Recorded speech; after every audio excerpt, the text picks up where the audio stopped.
So, this is a topic which, honestly, when I saw it coming, I thought, well, that's fairly easy, isn't it? And then the more I looked into it, the more I realised it is, but at the same time, it's disturbingly broad. What happens if the Royal Navy has 855, I've mostly used 850, PSI boilers by the time of HMS Warspite's refit, which begins in 1934? And this question comes from Blackburn Maximus. It was named same, different, high pressure. Washington Naval Treaty is still 553, and RN has 855 PSI boilers for Warspite refit. Well, the thing is, if the treaty is still the same, then everything else before it doesn't change. Washington doesn't change, London doesn't change, we just presume the treaties are still the same. And in a nice way, the boilers don't come before the first London Naval Treaty, and second London Naval Treaty never really sort of takes off.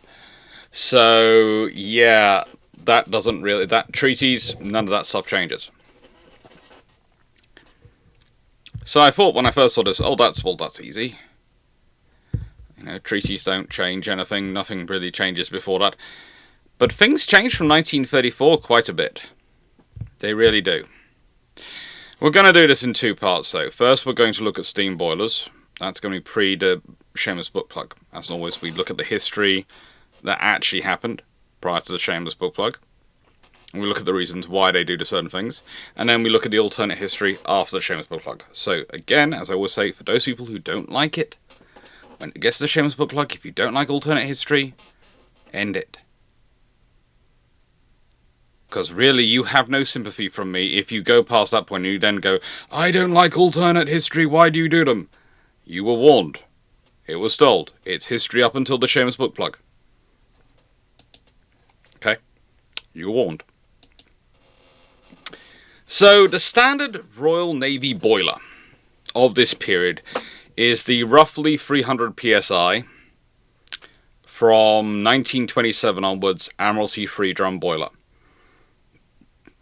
Why does the Admiralty standardise on this? Why? This system. It is three things which the Admiralty absolutely 100% loves, adores, and is always happy to have. It's reliable, it's relatively easy to maintain, and it's relatively easy to build. Okay? Reliable, relatively easy to maintain, relatively easy to build.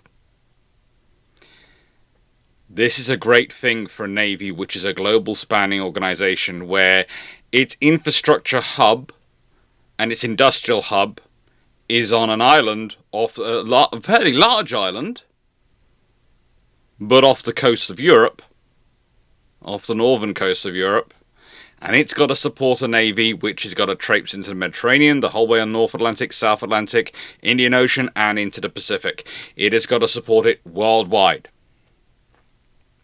This is the very same problem which the US Navy confronts today on a daily basis.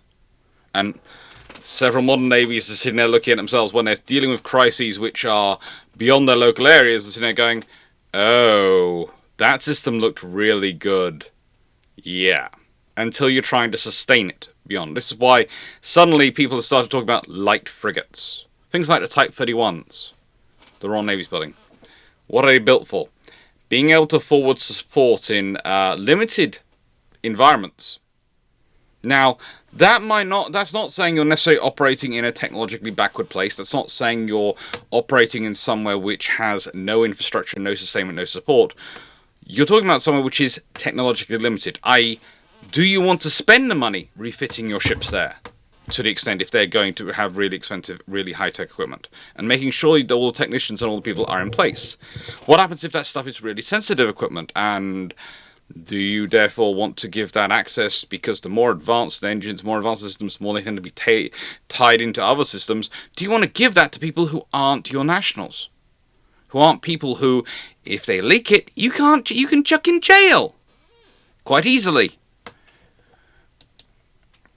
At the minimum, this is a problem. So realistically, this is a problem we're confronting today.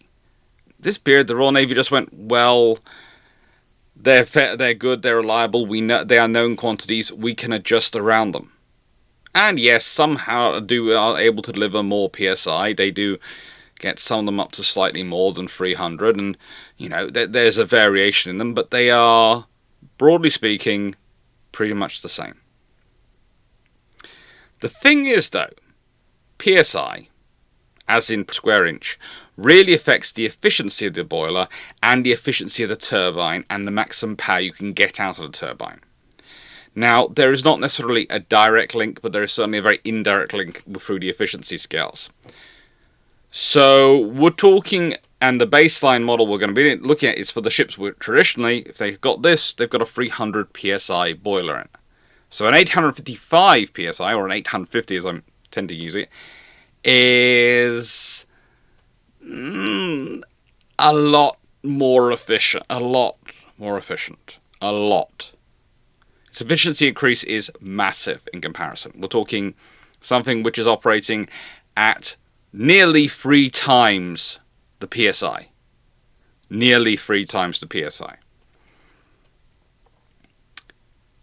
So, whilst, yes, power is not going to go up in a straight line, there is a certain thing that the power you should be able to draw, or the shaft power you should be able to generate from one of these, from boiler operating 855 psi, 850 psi, is going to be a lot greater than the shaft horsepower you can draw from something operating on 300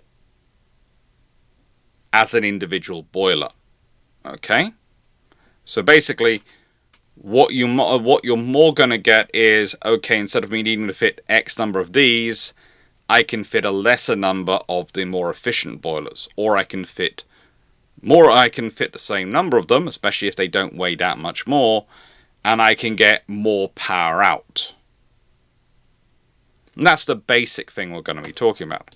And this is interesting to get through, because if we consider the M-type boiler, which the US Navy is famously using, their high pressure boilers, they're only 600 psi. And they are wonderful. They're Babcock & Wilson's M-type boilers. They are exceptionally good engines, very, very good.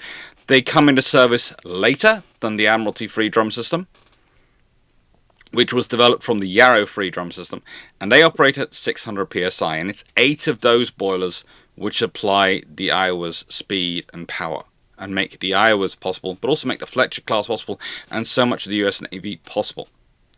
And they're what gives them the range, the efficiency, the high cruising speed, all these things. These boilers really do matter, because it's efficiency of steam coming out and how much fuel they're burning. How much fuel they're burning per hour, which will function into your range. And when you've got that steam pressure coming out, your turbine becomes more efficient.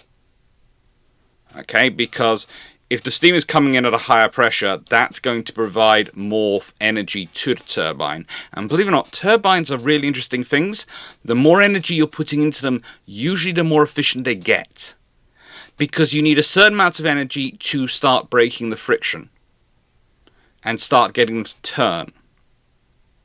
And once they're turning, and once you've overcome that level, then the more energy you've got above that, the more you can deploy it. Now, again, to deal with the higher pressure steam, you need a more complicated, more advanced turbine, so that will increase that threshold, but it doesn't increase that threshold as much as the gap increases between that threshold and the amount of power you can got coming in at the full power. So there is your efficiency saving. There is your range increasing. There's your speed. There's your shaft horsepower going up. All those things are important things to consider. Now, the M-type boiler is a very cool boiler.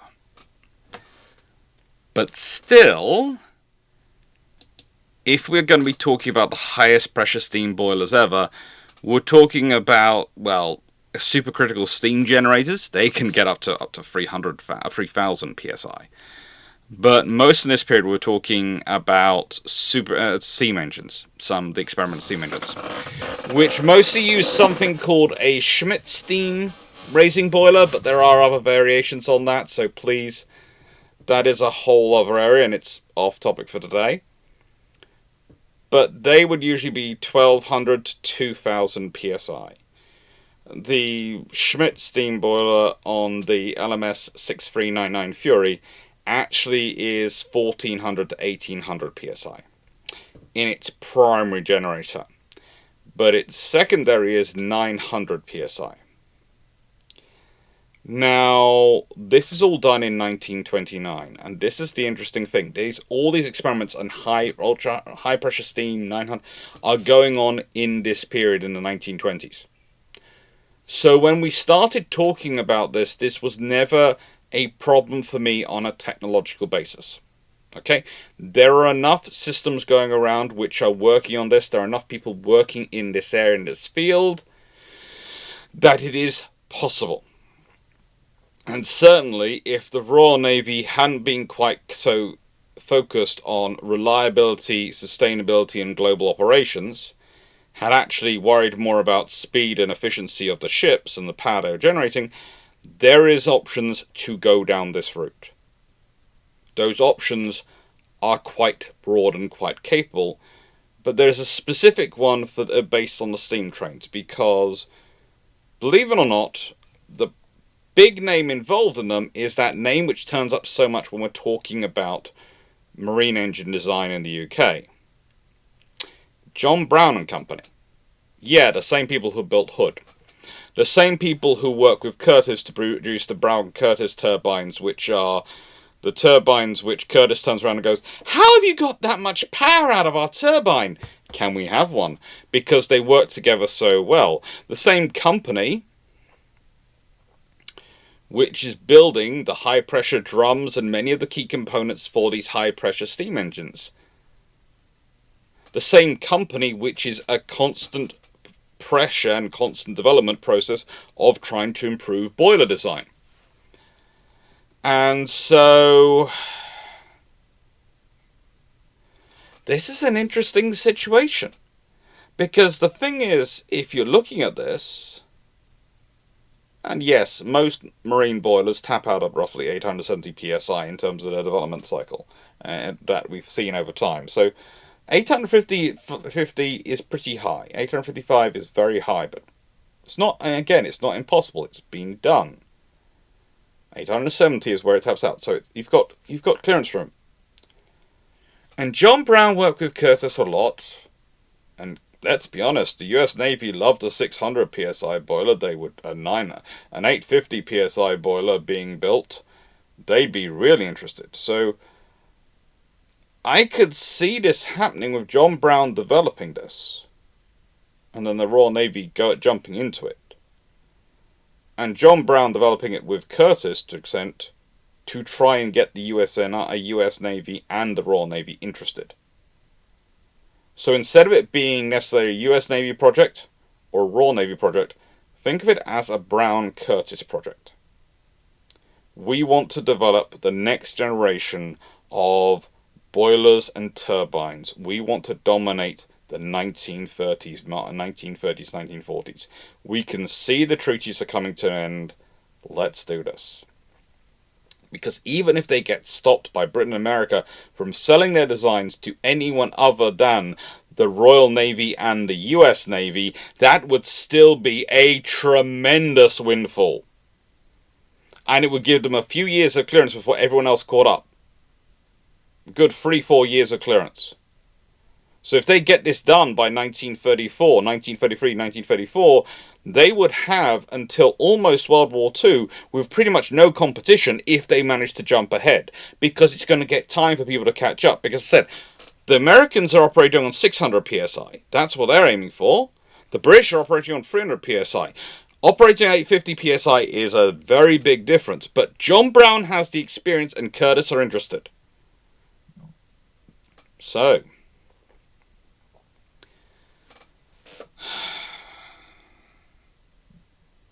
the thing is, again, this is one of those areas where you could see the discussions happening, where you can see it quite easily, and it's for want of a conversation, want of an idea, want of a push, realistically. Because for Curtis and Brown, financially, think about it. Even if they decide to license out the boiler construction technology and the boiler technology to others, instead of keeping it all for themselves, think about the money they would make in this period.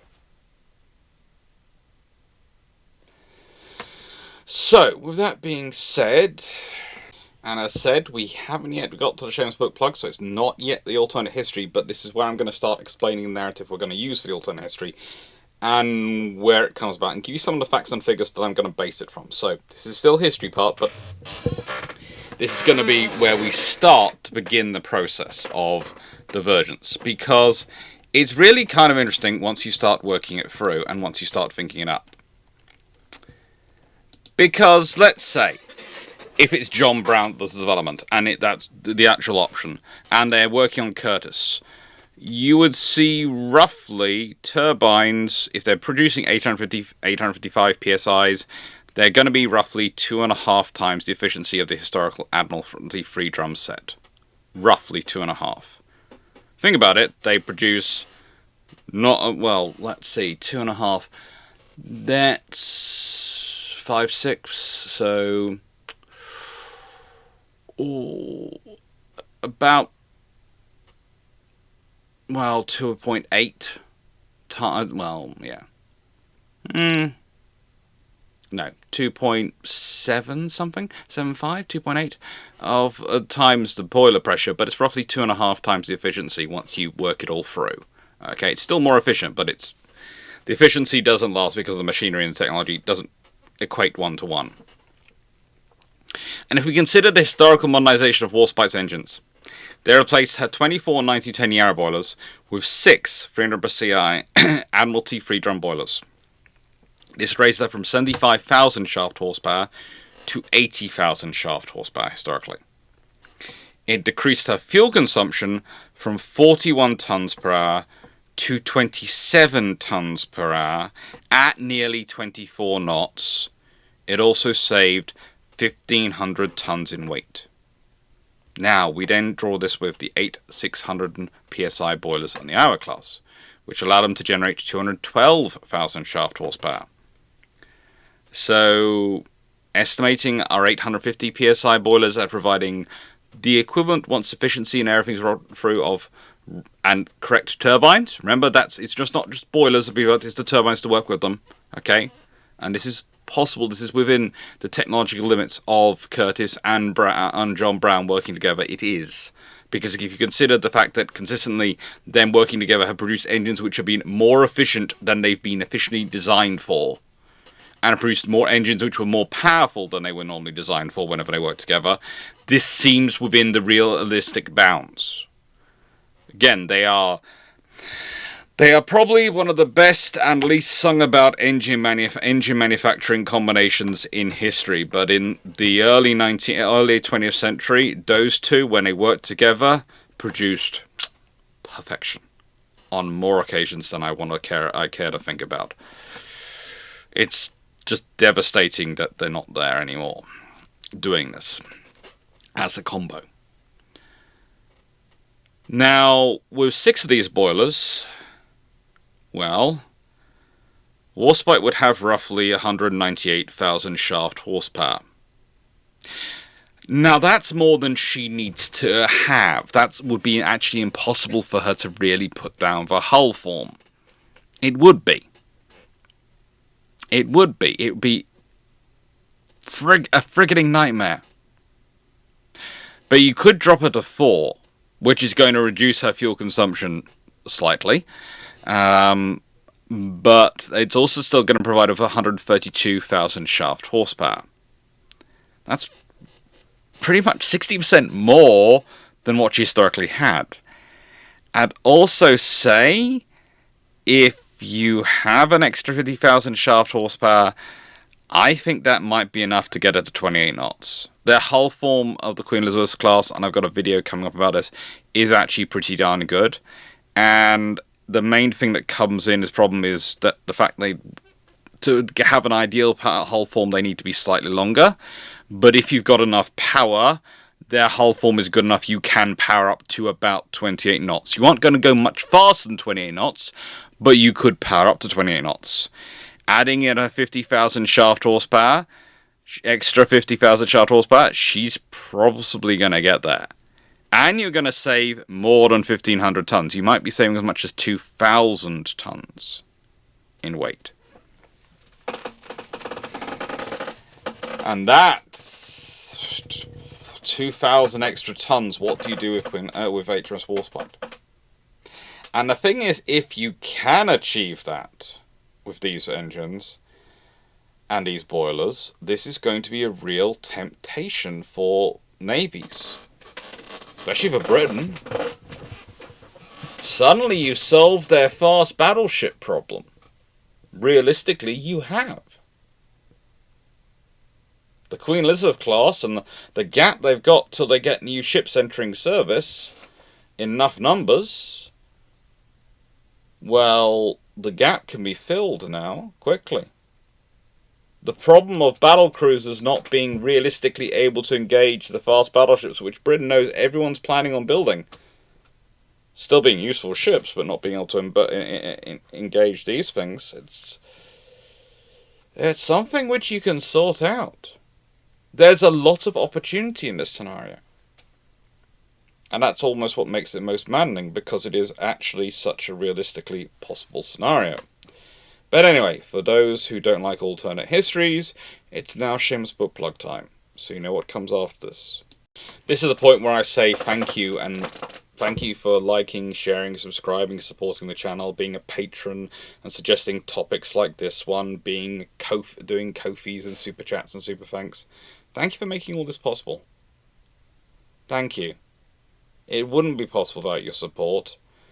I know there is a bit of difference between lives and premieres, and I know some people don't like the premieres, but I like them. I like them because it allows me to get some feedback on them in a way that I don't from the recorded videos. They also, as I've said before, I'm fairly certain YouTube does a bit more promotion of a premiere than it does a normal video going out. It's their new thing. So I'm still doing them.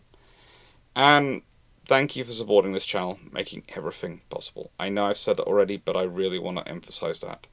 It wouldn't be possible without your support. Anyway, this is not going to be the longest video in the world, because once you start going into it, the changes all happen prior to World War II, and no one can really work out how those changes are going to affect World War II, because it's going to depend too much on how other navies react to it. I am going to talk through the Royal Navy, and I'm going to talk a bit about the US Navy. But did the Germans try and develop a 900 psi engine? Probably. Or well, yes, does. The reason I said 900 is because they probably want to try and go for something more powerful than the Anglo-American 850 psi engine. And to the Japanese, what do these nations do? How do they respond to this? And how quickly can they respond to it? Italy? What can they do about it? They produce some very good engines. Can they match in against this?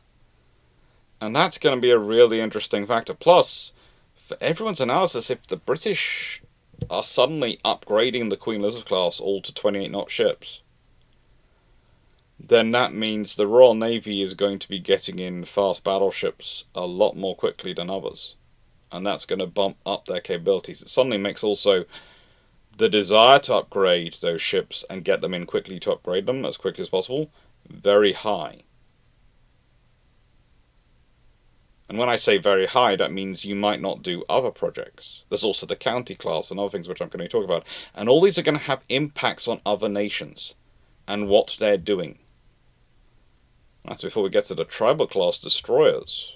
I'll be talking about all this in the video, but yeah, it adds up very quickly, the changes in this one, which is why we are not going into World War II. I'm going to draw that line now. We're not going to be going into World War II. We are literally looking at the construction changes in the Royal Navy, because that's going to have huge ramifications, which to model would probably be me and Drac in a 3 hours of conversation to figure out the scope before we even started. So what options does this bring? Well, let's consider what historically goes into the construction, what historically happens in 1934. Well, in 1934, Glorious is also in the refit. Warspite and Royal Oak.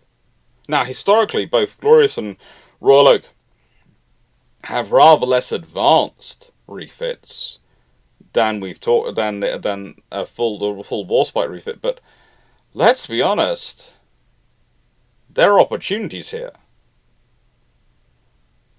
There's also cruisers being built. There's 2 Aerofusers, Penelope and Aurora, and HMS Newcastle and HMS Southampton, the 2 attack class. I'm pretty sure all 4 of those would get built with these boilers. And notice I'm only doing the ships which are laid down or refitted. Refit begins in that year. I'm not doing the ships which are already in the process of refit or the ships which are in the process of construction, because I'm presuming you're going to have to change the design a little to incorporate these boilers. But the thing is, if you do that to the Aerofusers, it's definitely going to have longer term impacts for the Didos. And there's the G-class destroyers. The G-class, predecessor of the H-class. They're good destroyers, but now suddenly you'd have a whole thing of this would be the first class of destroyer to potentially have 850 psi boilers in them. That's going to have ramifications. That's going to affect their power output, their speed, their range, their efficiency. The thing is, you're giving the Royal Navy an efficiency upgrade which is unparalleled. Their boilers are, I said, I've 2.5 times more efficient, roughly. In 1935, HMS Ark Royals laid down.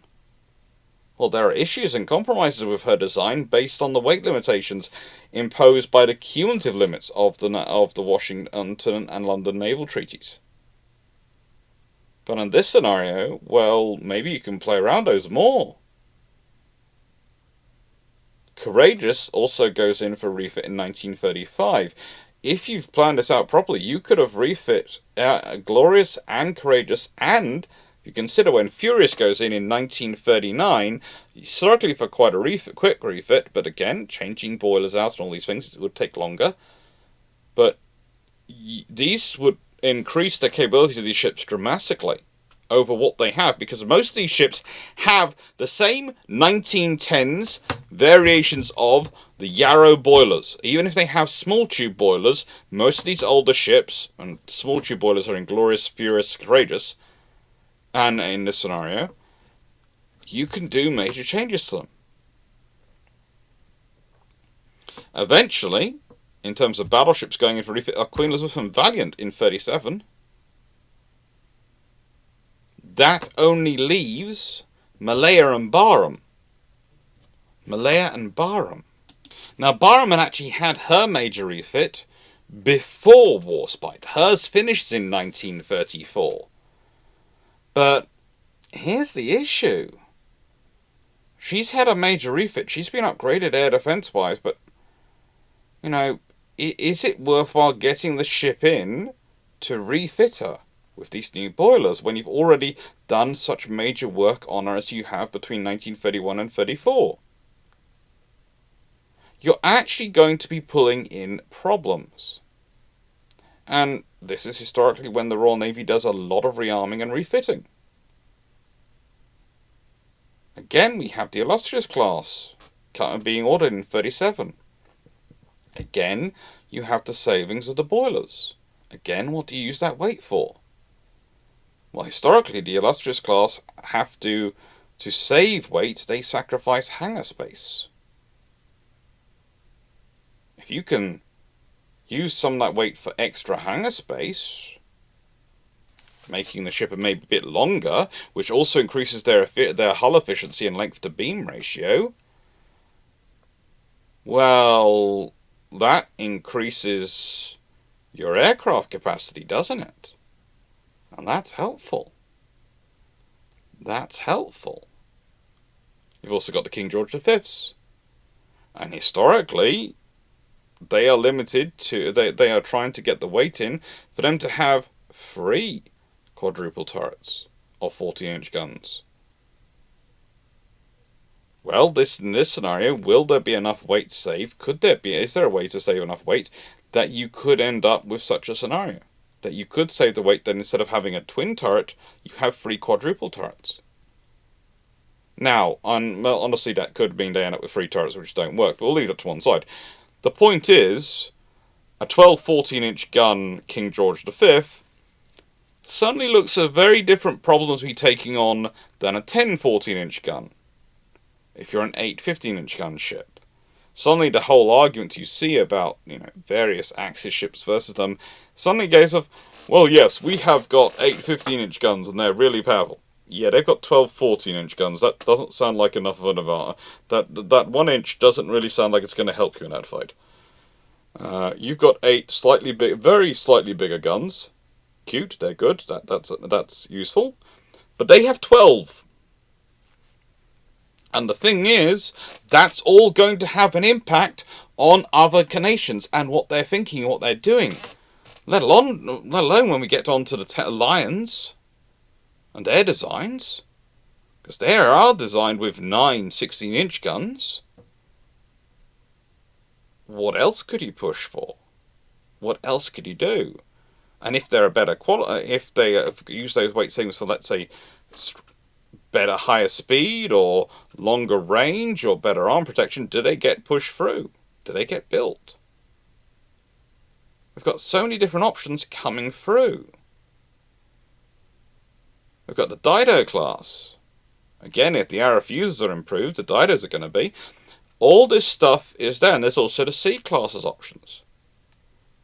C class conversions, the upgrades of those cruisers into AA cruisers, well, suddenly there is a good reason to crank open their insides and do some work, because, let's be honest, if you can refit these into the C class, considering most of them run on 40,000 shaft horsepower and 6 boilers, you could possibly take them down to 2 boilers and still be getting more shaft horsepower and use that weight for all sorts of things. They're mostly 2 shaft units. So you could really do some interesting things here. Really do some interesting things. So let's start talking through what those changes mean. So, what are the big changes? Well, Arc Royal and Luscious class interests me most. As a guy who did his PhD on development of carriers and aviation, I've spent way too much time living in those design notes, living in those design discussions, reading all of the various papers and pages. And let me put it this way. They have 3 shafts, 3 turbines, and they use 6 boilers.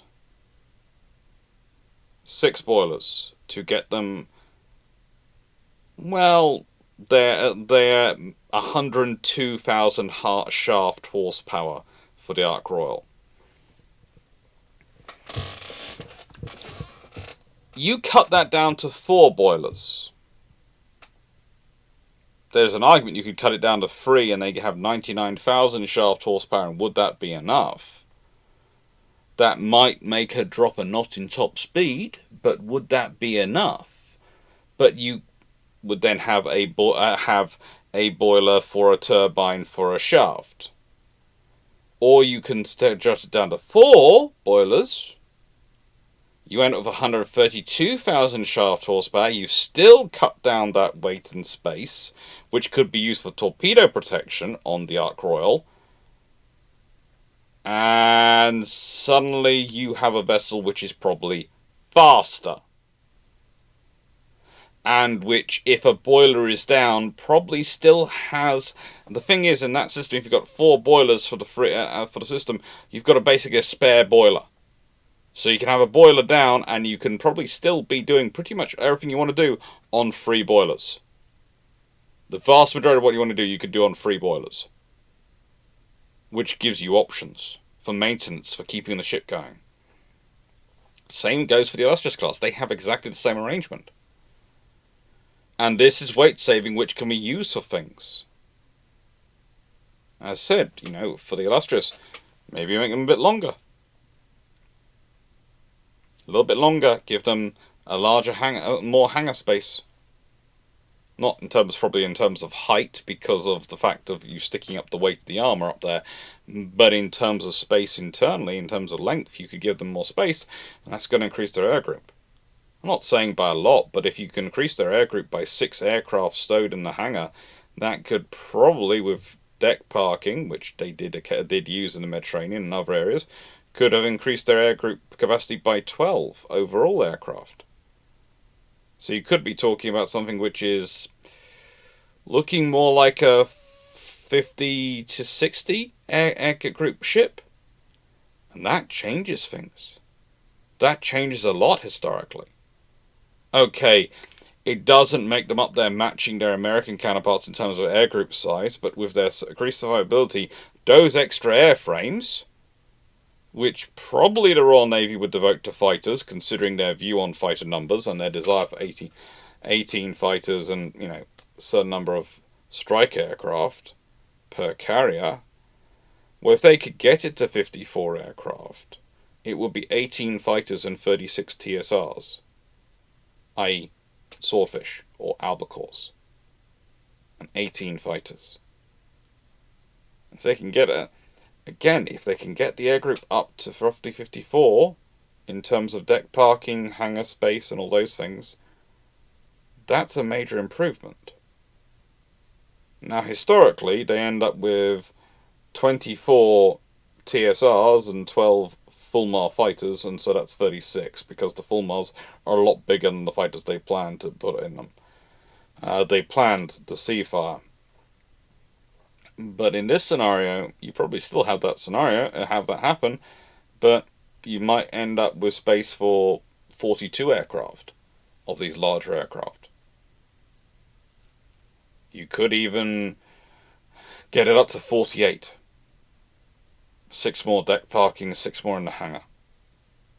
In which case, maybe 24 Fulmars, 24 Swordfish. Probably wouldn't be that lucky. Probably more likely 18 and 30-ish rather of the Swordfish. 18 Fulmars and 30 Swordfish. Probably. But you never know. There are options out there. There are options where it becomes possible. And this goes also into the King George V's. They have historically 8 boilers, 110,000 shaft horsepower.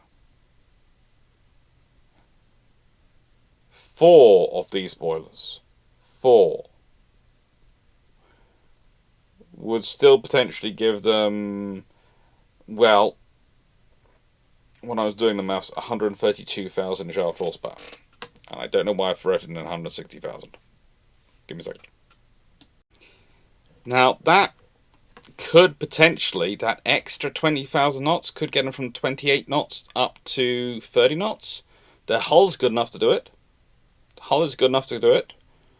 And it's a bit of an increase, but also it's going to be probably about a 30% reduction in weight.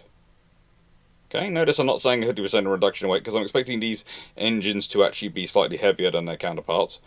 But a 30% reduction in weight.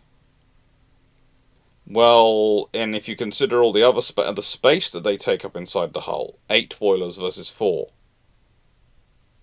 you probably don't need the second stack. You might still have the second stack, you might have a funnel, but you might not need it.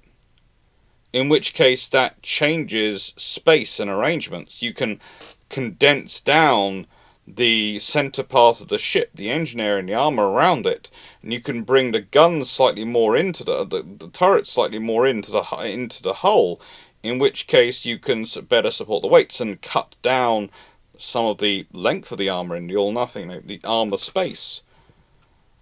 And all that can add up to, you could get another quad turret forward. Could do, quite easily. And then those are 12, 14-inch gun ships. Still 28 to 30 knots. And that's a very different threat the British are running around with. 30-knot fast battleship with 12, 14-inch guns is suddenly something that you might go, well, my ship's this or that, it's bigger, but does it really want to get into a fight with that? Does it really want to get into a fight with that? And it builds up from here. It does, because it won't just be the big ships. And it won't just be the builds, it will be the refits.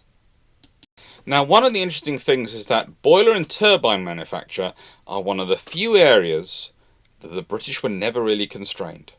In Britain. Yes, that doesn't mean that the Flower-class corvettes are going to get turbines. It doesn't. But if you consider especially large turbine capacity, destroyer turbines, that sort of level of turbine construction is sometimes slightly more difficult. But in terms of cruiser and capital ship turbines, they are regularly underutilizing their full capacity of construction in this period. And boilers are the same. It's one of the reasons why there's so much headroom and capacity when they're ordering the light fleet carriers.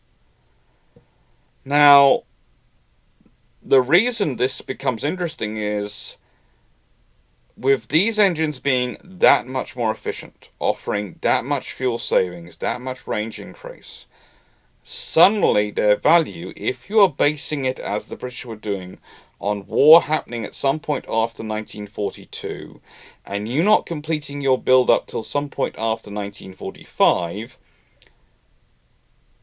in terms of getting to the numbers of fleet units that you want, and then being able to replace older units,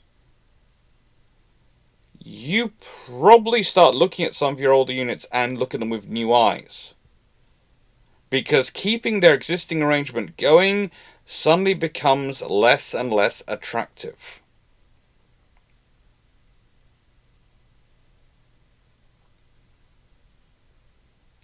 After all, the weight saving of dropping from 18 Yarrow boilers down to 1, probably 2, could provide enough steam for an R-class. This is Royal Oak. She has quite a major upgrade and modification at the same time as Warspite. They don't do anything to her engines though. Why? Is it money? No, they don't see the point. There's not enough benefit from it. They feel for her value because she's a 40,000 shaft horsepower ship. And you'd still need to get a few boilers in to sort of. You'd still be talking possibly about the same amount of boilers, same amount of work as goes into Warspite to do the engines. But now you could rip out those boilers and replace them with 2. You could rip out 18 Yarrow boilers and replace them with 2, and probably still generate enough steam to run her turbines and shafts.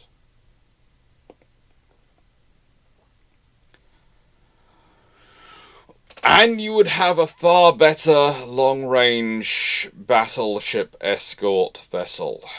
And she'd probably be slightly faster, because the odds are you actually do get 60-something thousand shaft horsepower. And you possibly do get, spread across turbines, that's shafts, that's giving her, 15,000 shaft horsepower per turbine, per shaft? Yeah. Once you put it through the turbines, you can generate that. And Courageous historically runs 4 shafts and 4 turbines from 18 Yarrow boilers to achieve 30 knots on 90,000 shaft horsepower. Now the thing is, wouldn't it be tempting to do the conversion to Courageous purely to test out the power system before you put it into Ark Royal and the Illustrious class, especially considering, frankly, it probably wouldn't take you as long with her as it would with a battleship. You've not got all the armor to remove. You just have to cut down through the decks. She's got big open decks. You cut down through the hangar, the deck, go down, take out the boilers, put in new ones. And think about all that weight gone. And even if you do decide to replace it with four boilers, well, you're going to find your Courageous is suddenly going a lot faster because she is built on a large cruiser hull, battle cruiser scale hull. If you put more power into her, you're going to have to strengthen the bow to take the power going into her. But if you do that, you could be talking about a ship which is doing a lot more than 30 knots. And that, for the Royal Navy, becomes suddenly very interesting. Its weight saving, its efficiency for greater range of operation, its potentially top speed. All these things make the Royal Navy's life better. And the efficiency level of an 850 psi boiler versus a 300 psi boiler means that the Royal Navy's fuel stocks and fuel supplies will last that much longer. Because the ships will go that much further. For resupplying in the Far East, for getting ships out there, it will make your life easier. And whilst the Royal Navy hasn't had to do this, if they suddenly got the opportunity because it's been presented to them, they're not stupid enough to turn it down. One of the troubles that happens with the 3-drum boiler is they've been locked in it for so long that by the time it gets to the mid-1930s, when they're starting to question whether they made the right decision, they are too far down the road and can't really rapidly get anything else into service in enough time. If it's available in 1934 and start installing, it's available in enough time. It suddenly makes sense. And the opportunities which become possible suddenly change, because if we go and start to look at this, imagine if you were taking in 2 of the R's and Queens every single year and upgrading them with new engines, new boilers, from 1934 onwards. Now, considering Warspite takes till 1937, maybe you don't want to do 2 a year. Maybe you want to do 2 every 2 years. But that still gives you 6 ships converted. That could be all 5 Queen Elizabeths up to that level, up to the level of being 28-knot ships. You might do more. You might do 3 or so in some years. Add in another R class, add in HMS Renown. And that's going to be really interesting, because if we consider Renown's modernization and upgrade, she goes from having 42 boilers and 112,000 shaft horsepower to 8 boilers and 120,000 shaft horsepower. She also puts on weight to go down to 31 knots, but leaving that to one side, that is a tremendous advantage, but you could potentially do this on 4 of these boilers. 4 of these boilers, which saves even more weight and still gives you 132,000 shaft horsepower.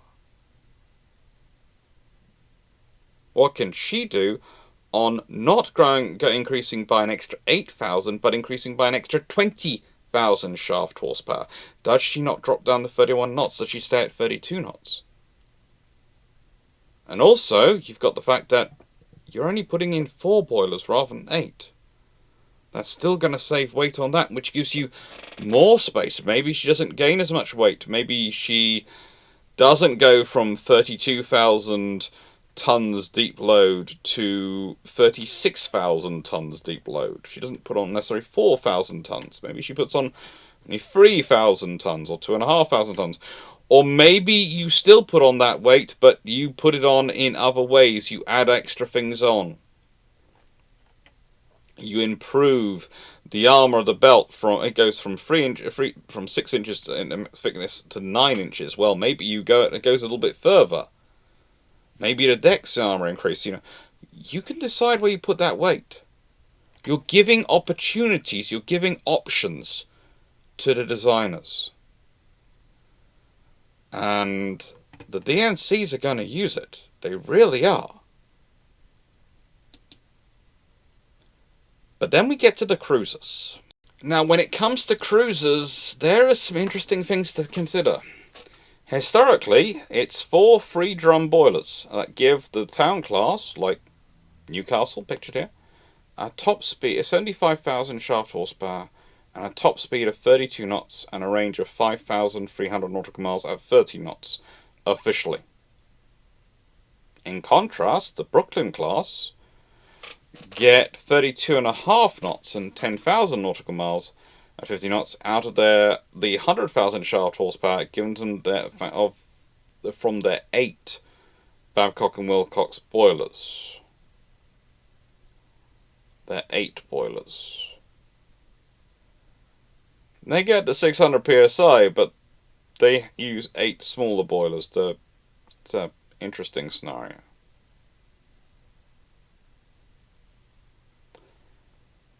What in this scenario? The town class could drop to 3 boilers and still be getting between... Well, let's be honest, if it's 75,000 shaft horsepower, they're still making 18,000 shaft horsepower more. Or 10,000 on the Belfast class variants. Or they could keep to 4 and possibly go up to as much as 132,000 shaft horsepower. Now, the relationship is never direct, okay? We sometimes do talk about boiler horsepower, which is actually the steam generating capacity of a boiler. And it's defined as a thermal output equivalent to evaporating 34.5 pounds of water per hour. It's 1 bhp. So, that's what we sort of talk about boiler horsepower, or boiler sort of production.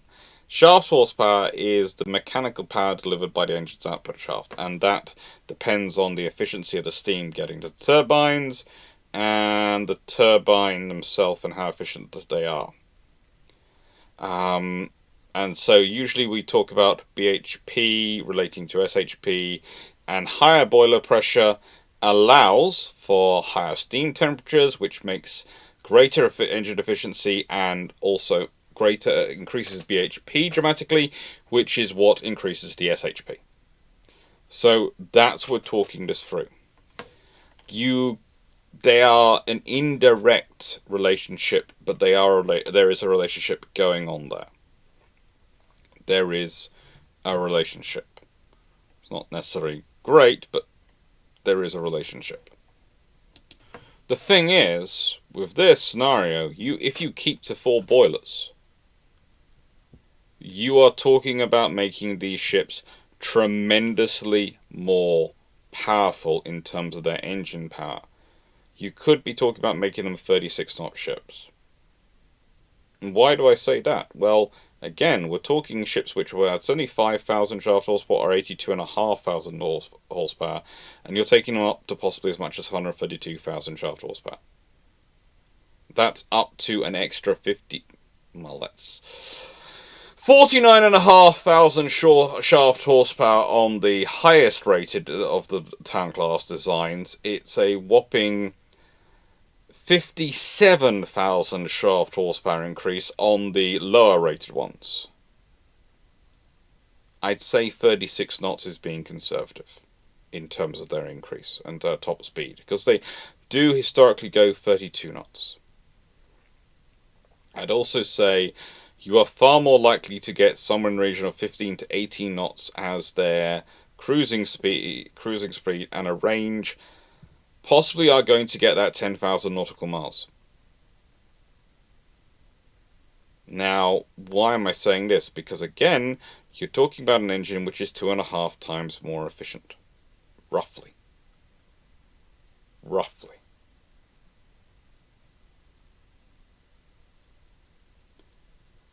850 psi versus 300 psi. That's the difference in scenario you're talking about. Now again, yes, there are differences between Admiralty free drum boilers, and some of them do more than others, and some of them are interesting in how efficient they turn out to be, but the same would probably go with this. The 800, so I'm using the standard systems of going 850 versus 300. But I'm also thinking that the Royal Navy really loves their cruisers. And if their cruisers are able to do this, what else do they do? If they do go with the free boiler arrangement, what else do they use that space for? What else do they do with that? You know, in terms of hull capacity. How does that exchange their funnel arrangement? How does that change the space they have for reconnaissance aircraft? For 6-inch guns? What do they do with this design? Or do they keep to the 4-boiler arrangement and suddenly have a ship which is a lot faster and has a longer range? And trying to pretend that these are not the Royal Navy. Well, yes, the Royal Navy does tend to claim its Town class especially are its anti-surface raider cruisers, but let's be honest, the difference between it being an anti-surface raider and a surface raider cruiser are merely your means of employment, not anything major in terms of capability. And the thing is, again, the arrow fusers go through first. 2 arrow fusers modified first. Oh, those would be speedboats in the Mediterranean. Given that much, the amount of power they gain, they'd be speedboats running around the Mediterranean. And we haven't talked about a Manxman class, the mine-laying cruisers the Royal Navy has. Those were designed all around speed, and these are going to be demons. Now, realistically, all these options then lead us to how would other navies react? Well, as said, I'd say this would have to be an Anglo-American private project, and therefore I think the Americans would probably also be in on it. But imagine Yorktown and Enterprise with 850 psi boilers. Historically, they carry 9 boilers. But they could cut that to 6, perhaps? Because let's be honest, they have 9 600 psi boilers. Perhaps they go, well, we can make do with 6 850 psi boilers. And that's going to allow them to put their weight into their armor and their torpedo protection. And we know the US Navy would like to. Just like the Royal Navy would like more aircraft, the US Navy would like more armor and protection. They're both having to make challenging choices under the auspices of the treaty limitations. This gives them more choices, more flexibility. It doesn't make the problem go away, but it does make it possible for them to do it. I think, realistically, if you've got these ships being built by the Royal Navy and the US Navy, Japan has to react. Japan can't afford not to react. What they can do, though, is limited. They have only so much industrial capacity to go around, and I think potentially the biggest difference is going to be what happens to the Yamato class. Potentially. Now let me explain this one. Now they're laid down in 1937, and they are laid down as 27-knot ships. But in a world where the Royal Navy is upgrading their Queen Elizabeth class to 28-knot ships, in that kind of scenario, do you design the Yamato class to be 27-knot ships? Yeah, they can fight a Queen Elizabeth. I'm not claiming they can't. But let's be honest, if you're upgrading the Queen Elizabeth class to 28-knot ships, That means you're going to be building at 28 knot ships, at least for your next generation of new ships, aren't you, for the Royal Navy? And the Japanese have to think that through, because if the Royal Navy's doing that, the US Navy's definitely going to be aiming to do that. And the US Navy's got the same boilers technology. So if that means that there is definitely going to be a entry level of speed for those ships as 28 knot ships, can the Japanese afford for the Yamatos to be 27 knot ships?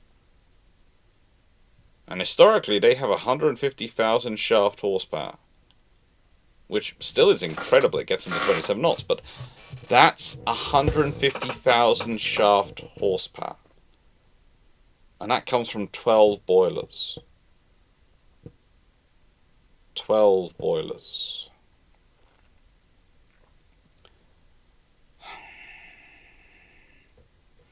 I think probably, and my strong suspicion is, they will actually have to design them to have more boilers, which might cause them to have to change the superstructure and stack arrangements for their funnels.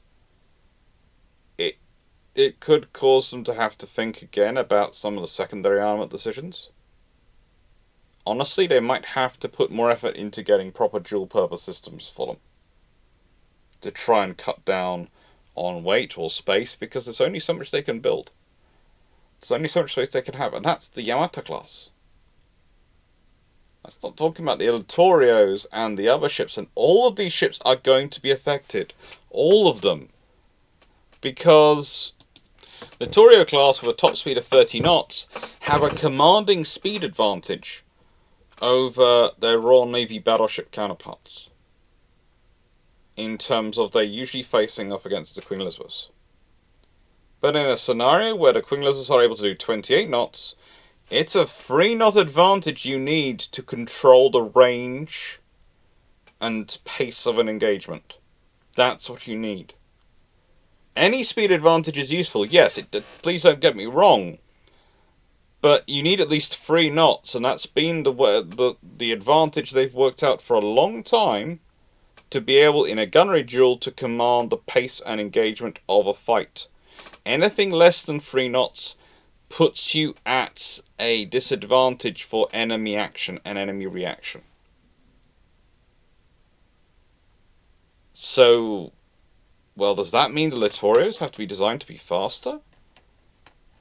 And considering when they're laid down in 1934, they are laid down in late 1934, but that's not necessarily early enough. So what we might see is a greater break between the Romas and the Littorios. There might be a bigger differential between them. Because you want the speed. And that's going to introduce all sorts of things for the Italians when it comes to their construction, in terms of how they react, how they deal with issues. So let's get to the summary. The thing about alternate histories is often they provide more questions than they do answers. And that's useful sometimes. That's a good research starting point. Sometimes a question, go and research it and find out why. In this particular alternate history, what you find yourself dealing with is a lot of lost opportunities and a lot of missed opportunities that could have allowed for a lot of greatness to be achieved. And I don't mean greatness in terms of everlasting glory, long live the British Empire. I'm talking about in terms of delivering options, not just for Britain to maybe delay even the war starts, because again, if you've got this as your scenario, you have modernized those ships to a level where they are much more formidable. If the British have modernized the 5 Queen Elizabeths, all by 1939, and modernized, putting them in 1934, 1936, and 1938, and an R-class, and Renown, let's say.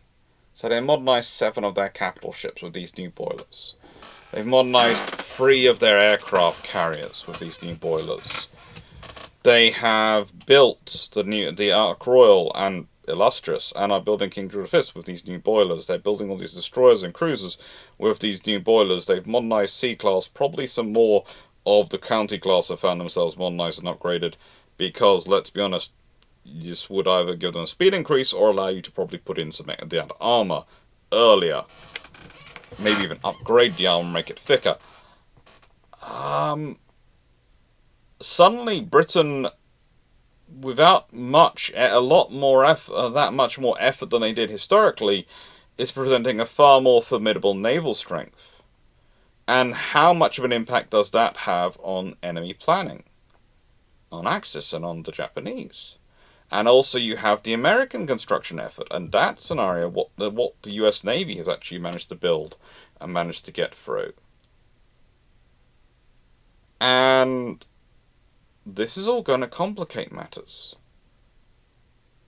And you notice I've not got into the whole destroyer debate, because here's the thing. Usually the destroyer speed demons are between the Italians and the French. In this scenario, there's a very real scenario where the US Navy and the Royal Navy are looking at their ships and going, hello. I mean, by the time you get to the tribals, you'll be talking about the 3rd year of construction of destroyers using these boilers. If they have 3 850 psi boilers, they're not going to be 44,000 shaft horsepower ships, even if they are destroyer rated boilers. They're not. I doubt there'll be 99,000 shaft horsepower ships, but in a nicest way, they could well be on their way to 80,000. And that's going to change their top speed from 36 knots up. It's going to change their range and their cruising. Their other option is they could go for a 2-boiler arrangement and have the 2 shafts, 2 boilers, and have it go boiler, turbine, so that it's more survivable, and so you can't knock out both turbines or both boilers in a single hit. There are all sorts of options, and that still, by the way, would give them more shaft horsepower than they did have historically. That would give them more than they had historically. And that's still going to increase their speed, their efficiency, their cruising range. All these things are going to add up. And it possibly, if you go with a toilet boiler arrangement, saves weight, which can be used for things. What would that weight be used for?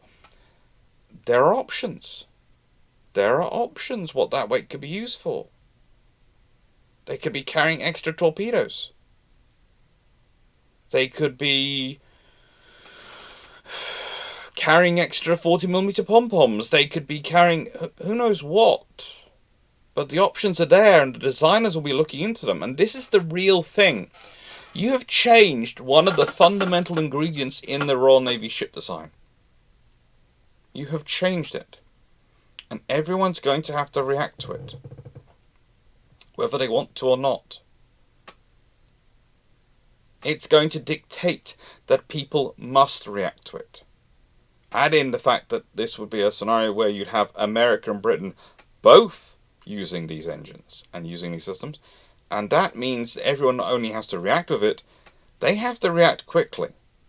Because otherwise you're going to be in a scenario where the Royal Navy are pulling far ahead. In wartime, it lowers the value of Dunkirk and her sister, but it also potentially lowers the threat of the French fleet if they get taken over. Might remove some of the stresses around Mers el-Kabir, etc. And those scenarios for the British. They might content themselves with interning the French ships which are in British ports and just hoping that the vessels at Mers el-Kabir don't do anything.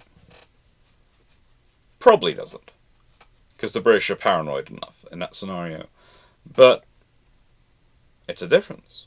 For Royal Oak, let's say she is converted into a 2-boiler ship. Still has more shaft horsepower, still has more power generation. Or less. Or maybe she has 4 boilers, or whatever. It's valuable enough to do that. The weight saved is probably, considering what the British were considering doing the R's, it's probably used for bulging.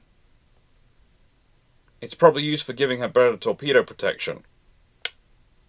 Because they are second-line battleships in the art, and they know they're going to be second-line battleships. They're fine with that. Because they can't really give them a speed increase. They can't give them the same stuff. They can put the same amount of power through them as they can put through the Queen Elizabeths, which are why it's worthwhile upgrading the Queens.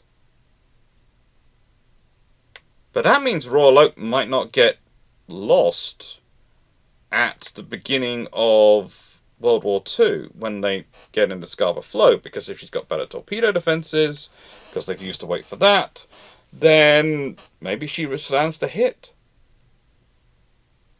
She gets damaged, but she doesn't get lost. What happens if there's an extra R-class wandering around? What does that do for the Royal Navy? What does it change? An R-class isn't much of a ship, but it's an extra presence, it's an extra capability, an extra convoy protection tool. It's if you're able to escort that many more convoys with a battleship, then does that mean you free up some of the fast battleships you keep as an alert force to do other things? Or carriers? What you are handling in this scenario in terms of capabilities is something which allows the Royal Navy to make better use of its fuel in terms of efficiency, have more speed of ships, so able to maybe make more decisions about how rapidly they deploy in and out of places, the things like the bombardment of Taranto. Well, yes, if your ships go 4 knots faster in and 4 knots faster out,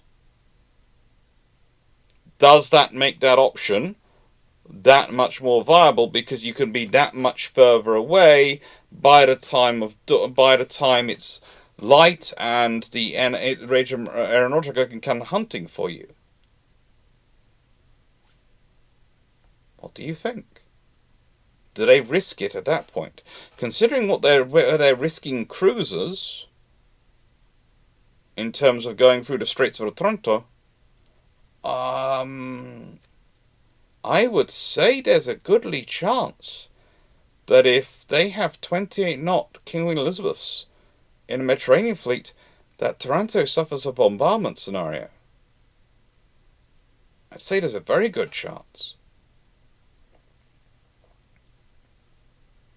There's also a scenario of, is it suddenly worthwhile upgrading Nelson and Rodney? Is it worthwhile upgrading them if you've got these boilers? Can you push them hard enough with them? And again, every one of these changes is going to add up. There's going to be a cost for the British in terms of infrastructure being allocated. Does that mean you don't build as many carriers or as many new capital ships? Or do you build them, but you have to not stop yards from closing down? So you have to make sure those yards aren't being paid to shut down from after 1934. They were shutting down yards in that period. They were paying them to close still. It was right up until 37, 38 actually, to an extent. So, you could stop that, because you have more opportunity. There's more reason to upgrade. The differential you can achieve now is that much greater. So the cost benefit is that much greater. The benefit is now that much greater that it justifies the cost and justifies the infrastructure and the industry to do it. And for Britain, the British government and the Treasury, this means that if people don't start building rapidly as the Royal Navy is predicting, maybe they can slow down the pace of construction long term. Maybe they can. We know they won't be able to. We know history won't be kind to them. But they'd have that dream. They would certainly have that dream up until about 1937. That they will be saving money by investing in this. And again, for courageous, for glorious, what does it equal? Does it equal a speed increase? Does it increase in survivability because they work on their torpedo protection? Probably it works out to all of these things. Because they can. You are basically taking, when most of these engines are available, is 1960s, 1950s, 1960s engine tech, and moving it back 20, 30 years, depending on how you add it up. That's going to change a lot of history. It's going to give you a lot of useful ships, but it's going to change a lot of history. Now, normally I finish these videos with a question, and I'm not going to change that now. I'm going to ask you this. What do you think the response is? And I kept quiet to an extent. I talked more about specific headliners, but I didn't go deeper down them. Of the Germans, of the Italians, of the Japanese, is to this scenario of Britain and America getting these engines, these boilers. I think myself, the class which suffers most quickly and most immediately are the Deutschlands, are out of the game very quickly. They are really out of the game. There's also going to be an interesting thing of efficiency versus diesel engines. There are so many ramifications of this happening earlier, it's colossal. What have we got coming up? Well, this video comes out before the CSS Arkansas and Isaac N. Brown. Yeah, that's going to be an interesting one for the Year of Leadership. That is an interesting one for the Year of Leadership. And we have the Battle of Dornach, when the Swiss go to war. Yeah. That's going to be an interesting piece of history. I've already had comments from people going, Dornach, a lesser known battle. Yeah, occasionally I like to do some fun little battles that are just into history, because they're just fun things. Anyway, thank you very much, take care, and hope you enjoyed. Hope you found it useful. Toodles. Please like, share, subscribe if you like the video. It helps the channel grow, and I really do like the channel growing. Thank you.